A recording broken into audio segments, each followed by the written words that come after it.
Texans. Y'all gonna give everybody in the city of Houston high blood pressure with these close ass games every single week. This is the third week of the season. Third straight game that the game go all the way down to the last 10 seconds of the game or the final seconds of the game or the last play of the game. Stop it. Stop it.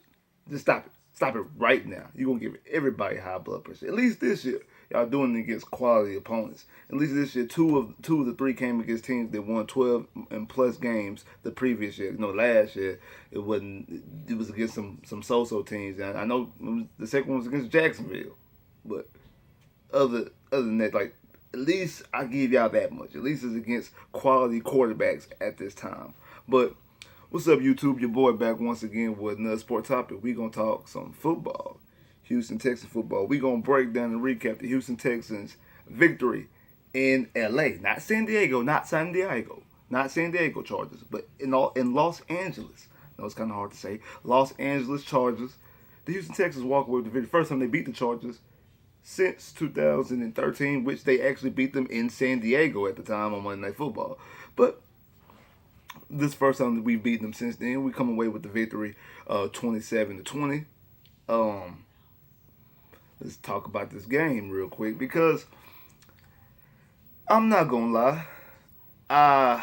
Coming into the season, I picked the Texans to lose one of the games I thought the Texans were gonna lose. Coming into the season, when I picked the Texans to go 10-6 and win the division, and I had a good feeling coming into this week, but I still stood by my pick. And the Texans played very well offensively. I know after I boasted and bragged about the running game, I did a video for Soft Sports. Shout out to everybody out there, Honcho and everybody out there at Soft Sports. I did a video for Honcho breaking down the run game and the difference between this run game and the run game under Lamar Miller. And today the run game did not show up. The Chargers were able to shut the run game down, to the Chargers' credit. But one thing that does show me, though, because we was able to pass the ball extremely well, that, man, this team got weapons. This team has an elite magnitude of weapons, and also that Kenny Stills was an absolute steal. Like he has the perfect name. He was an absolute steal in that trade because in all three games, he's come up with big plays. I mean, he came up with should have been the game-winning touchdown against New Orleans.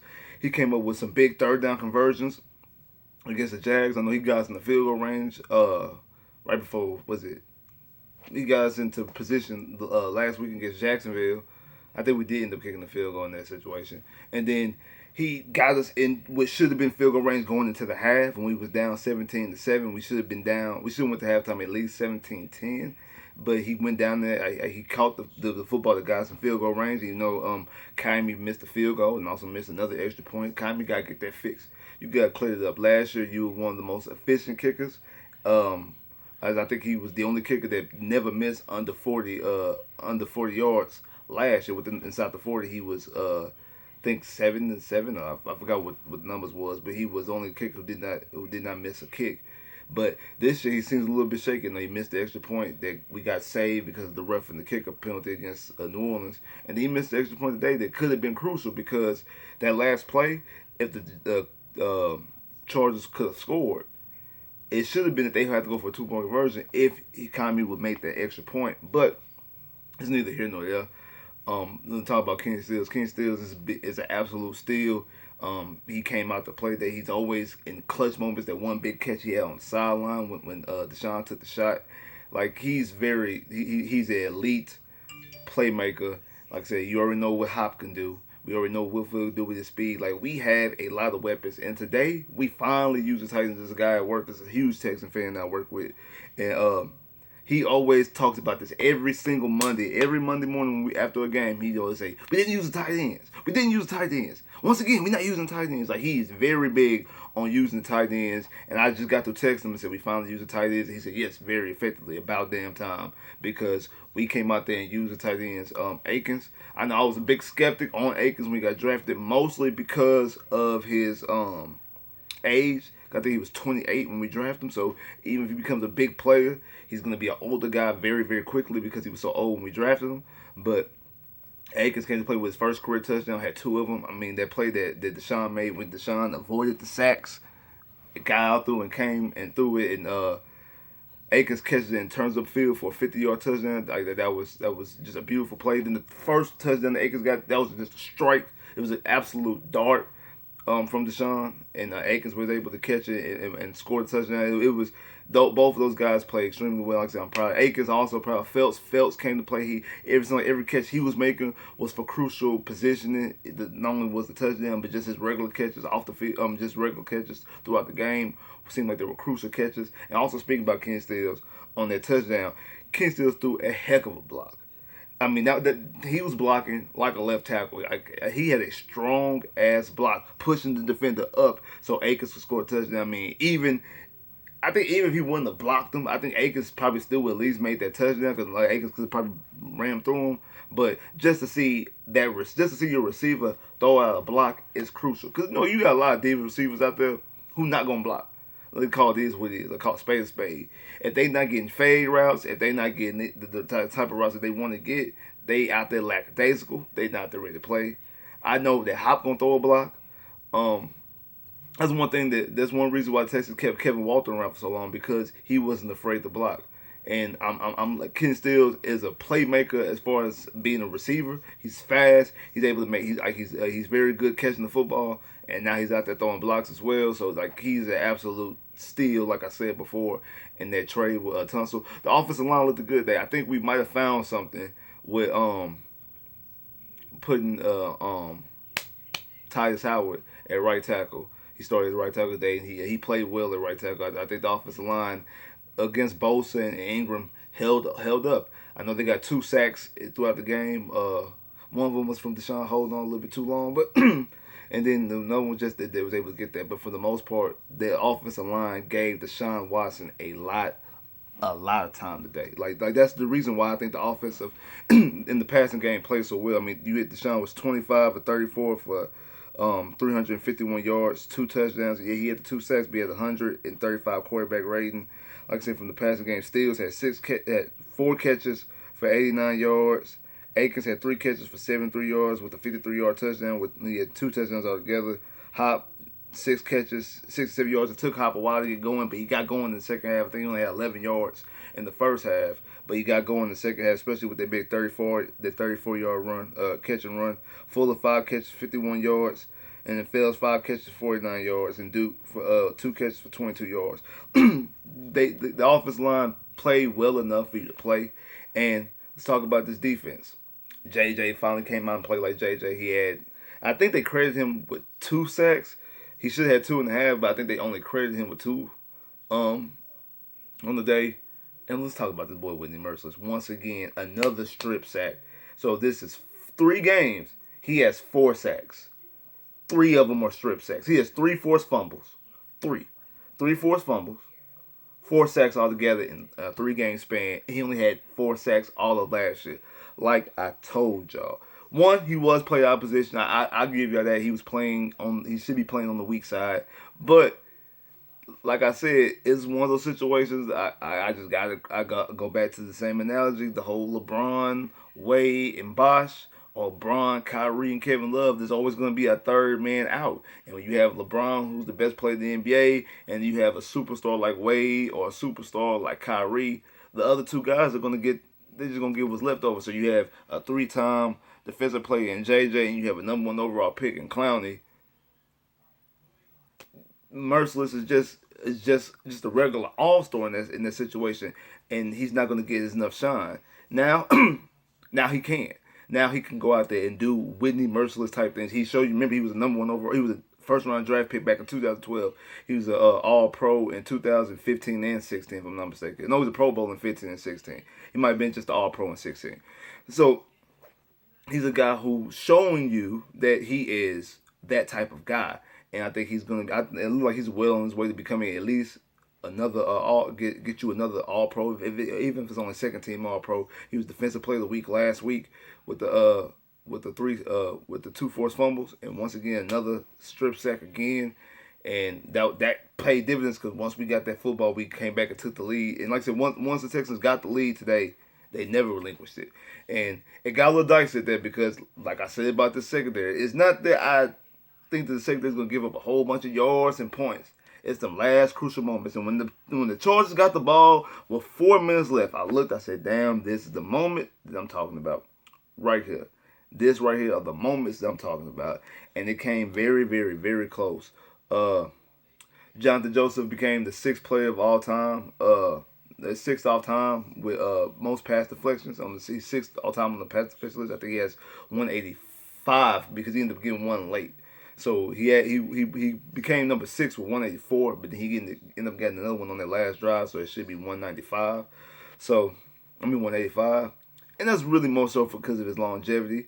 Like I said, I think Jonathan Joseph as a career has had a nice career. Maybe not Hall of Fame career, of course not a Hall of Fame career, but he's had a nice career, especially to get that high up on the list with the pass deflections. And he's a guy. I think he's a guy who's smart. Most of the plays he makes now is because of his mental capacity, his mental ability. He doesn't have the same physical capabilities that he once had back maybe in '04 and '05 and '06 and '07, in 2011 and 12 when he was on All-Pro for the Houston Texans. When we first got him in 2011 and 2012, in both years he was a back-to-back Pro Bowl and All-Pro. He doesn't have the same physical capabilities that he had back then, but he still has that mental capacity of the game. That's why I think that he would be extremely good coach going forward. I think he would be a perfect secondary coach, hopefully for the Houston Texans. I think he has a lot that he can offer to some young guys in secondary. Roby kind of got beat a couple times, but a couple times he made some plays. But a lot of times he did. He looked like on the last drive he let Keenan Allen get behind him. I didn't like that, but also didn't like some of the soft coverage that we was playing. Lonnie Johnson, I like what I seen out of Lonnie Johnson. I'm not even gonna lie because against Mike Williams, he gave some, came back and got some, gave up a penalty over here, gave up a big play over here, but not a huge big play. Gave up some plays here and there, but he also made some plays. He's a young guy making his second start in the NFL. I think he has a lot of potential.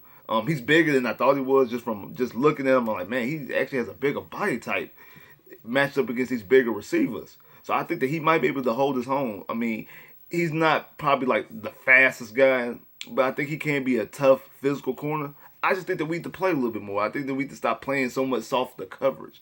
I think we need to play a little bit more man, a little bit more press to use him. I think we need to get in their face a little bit more. I think that he would benefit more from being more physical with the receivers more so than playing off, because we do play a lot of soft coverage, and I just don't like the type of defense that we run. I just really don't. I think that Rack is not doing a good job, especially from the secondary unit. Hopefully, Reed can get some rest. Cause a couple times Reed kept getting out this game, and like the guys seemed like they was tired, that they was gasping for air, gasping for water. Like I know Jonathan Joseph came out a couple times. It was one, he almost ended the drive that got them the touchdown to make it 20 when he almost had that pick, because he broke on the ball perfectly, and that's what I'm saying about his mental capacity. He knows when plays is coming.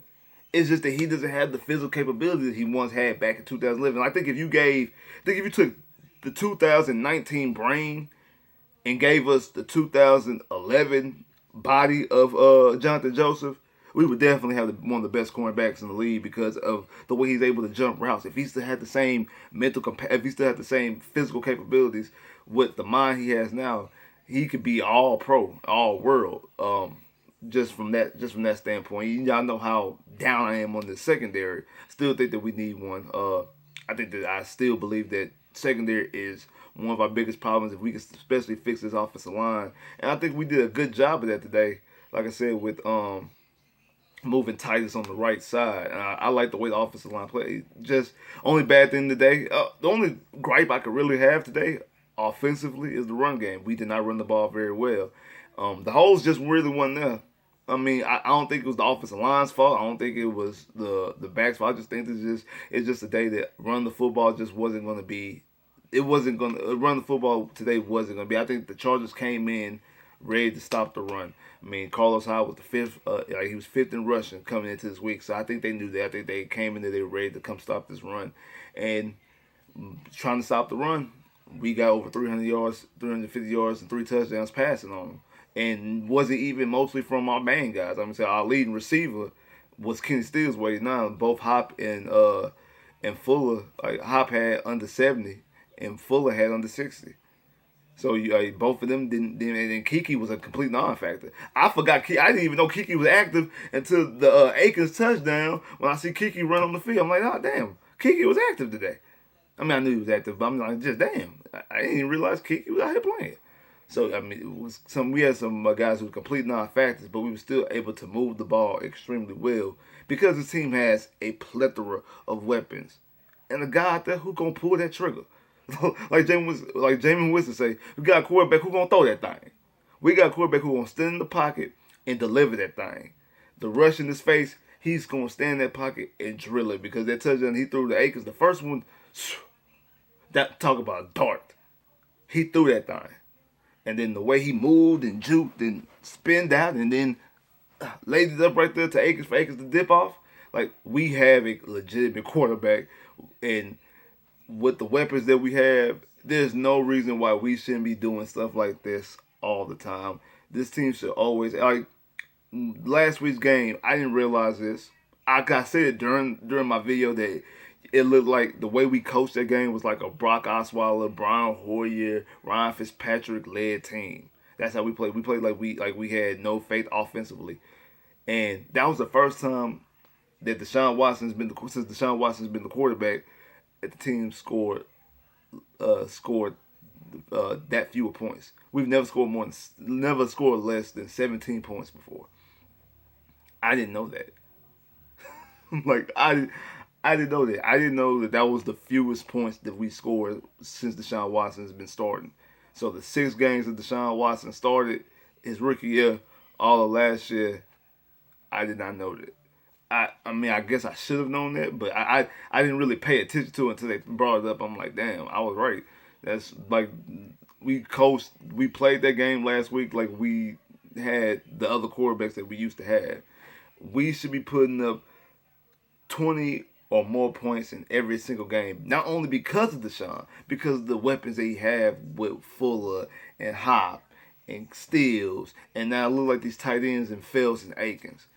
I'm saying, we don't even know what Kyle Warren gonna do because he on IR, and same thing with Jordan Thomas. We still got other tight ends that people so much have faith. That's like, remember we spent a third round pick on Warren. We spent a third round pick on him, so we don't even know what he's gonna provide. So, like I said, from all around standpoint, I'm glad the Texans got the win, got the dub. We 2-1. The Colts end up getting the win against Atlanta. I did not see that coming. So now we both tied top division 2-1, both with a division to win. So, and we won't see them until another 3 weeks because we play the Panthers. Yeah, we play them in 3 weeks. We play the Panthers, we play the Falcons, and then we play the Colts in Indianapolis. So we got two home games, and then we play the Colts.